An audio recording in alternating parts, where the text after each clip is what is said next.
When the Soviet Union formally dissolved in December 1991, Russia inherited the institutions of a command economy, state enterprises that had never been required to earn a profit, a banking system that was a branch of the planning ministry, and a fiscal structure that had never needed to collect taxes from private actors because there were none.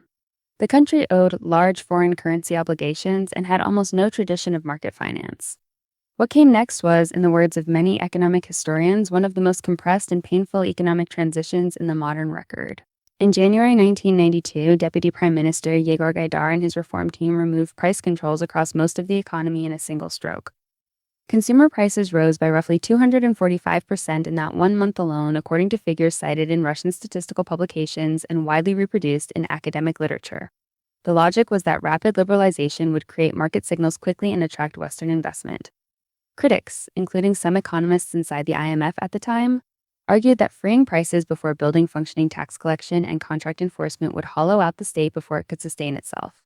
That debate was never settled cleanly, and historians still disagree about whether the sequencing caused the subsequent crises or whether Russia's starting conditions made serious difficulty unavoidable. Russia's mass privatization program, led by Anatoly Chubais, distributed one voucher to each of roughly 148 million Russian citizens between 1992 and 1994. Each voucher carried a nominal face value of 10,000 rubles and could be exchanged for shares in newly privatized enterprises. In principle, it was mass capitalism. In practice, many citizens who lacked savings, financial literacy, or confidence in the future sold their vouchers immediately for cash, and investment funds controlled by connected insiders aggregated them to take controlling positions in major industrial assets at prices that did not reflect those assets' true value. A small number of individuals emerged with ownership of large portions of the economy. In 1995, the Russian federal government, chronically short of revenue and facing a presidential election campaign in 1996, arranged a scheme with a group of private banks. The banks would lend money to the government using shares in major state enterprises as collateral. When the government predictably failed to repay at the agreed terms, the banks kept the assets through auctions they largely controlled. Through this mechanism, described in detail by journalist David Hoffman in the Oligarchs and by academic researchers as the loans for share scheme, a small group of financiers acquired controlling interests in Russia's largest oil producers, metals companies, and media outlets. The state received short-term cash and permanently surrendered long-term revenue-generating capacity. Russia ran persistent budget deficits through the 1990s. The First Chechen War from 1994 to 1996 added significant military costs. The tax base had shrunk as the formal economy contracted and the newly privatized sector underreported income. To finance the gap, the finance ministry issued Gosударственные краткосрочные облигации, known as GKOs, short-term ruble-denominated treasury bills with maturities of 3 months to 1 year. Because Russia was a credit risk, it had to offer high yields to attract buyers. From 1996 onward, the government opened the GKO market to direct foreign investment. Inflows grew as international investors reached for yield in an era of low returns elsewhere. The outstanding stock of GKOs and related federal bonds grew into the hundreds of billions of rubles, and Russia became dependent on a steady flow of new buyers to roll over maturing paper. In mid-1997, the Thai baht devalued and a currency and banking crisis spread across Southeast Asia. Investors pulled capital from emerging markets broadly, not only those directly connected to the Thai economy. Russia, heavily dependent on commodity exports, faced a simultaneous and separate shock. World crude oil prices fell sharply, dropping from roughly $20 a barrel in 1997 to under $12 a barrel by early 1998, according to data published by the U.S. Energy Information Administration. Lower export revenue meant a wider fiscal deficit. Spooked foreign investors meant less demand for GKOs at any given yield. Both forces arrived together. As investor confidence deteriorated through early and mid-1998, the interest rate Russia had to offer on new GKOs climbed steeply.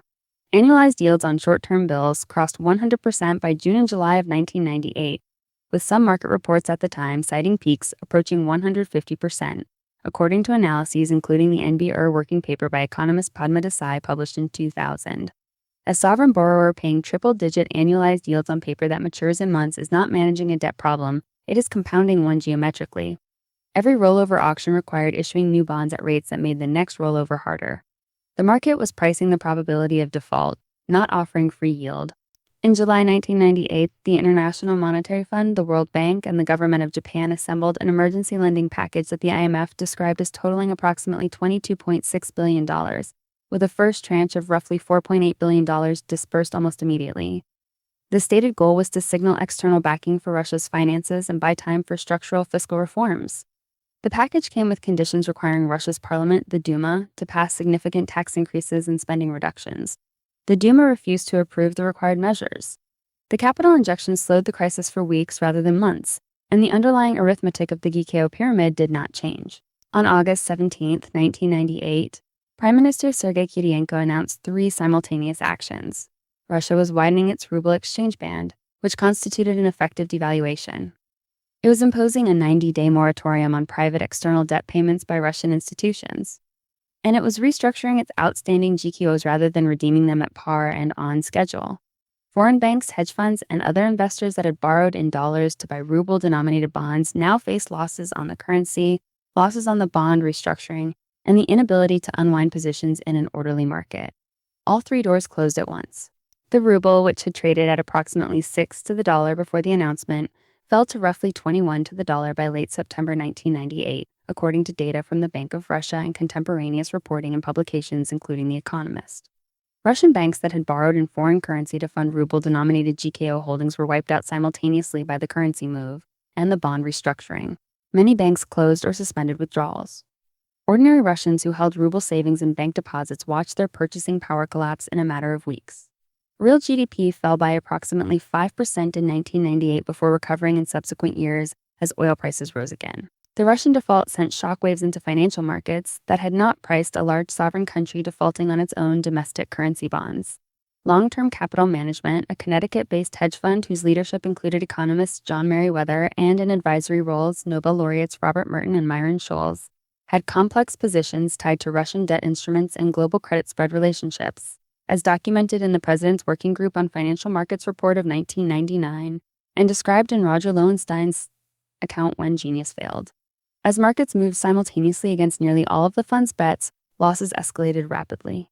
In late September 1998, the Federal Reserve Bank of New York coordinated a recapitalization in which 14 major financial institutions contributed a combined $3.625 billion to prevent a disorderly unwinding that regulators feared could damage the broader financial system.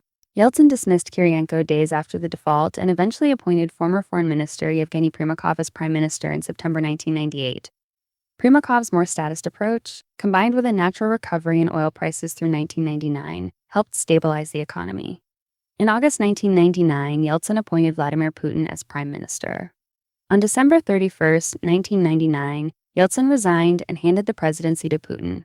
Most historians treat the political transition as involving many overlapping causes, but the economic devastation of 1998, which erased the savings and living standards of a large portion of the Russian middle class, contributed to a public shift toward a leader who promised order and stability over the market liberalism that the Yeltsin years had come to represent. Russia 1998 offers 3 principles that appear repeatedly in financial history. First, sovereign yield is a warning, not just an opportunity. When a government must pay triple-digit annualized rates to borrow for 6 months, the market is pricing default probability. Chasing that yield without understanding that signal is how foreign investors ended up holding restructured GKOs at pennies on the dollar. Second, currency mismatch amplifies every other problem. Borrowing in dollars to buy ruble bonds works as long as the exchange rate holds. When it does not, losses on the bond and losses on the currency compound simultaneously. This structure reappears in nearly every emerging market crisis. Third, institutional quality shapes whether any rescue can work. An IMF package that requires parliamentary legislation in a dysfunctional political environment is not a guarantee. It is a best-case scenario. Sovereign debt spreads, country risk premiums, and central bank foreign reserve levels all exist to measure variations of this same risk. Understanding why those numbers move is understanding what Russia 1998 taught at enormous cost.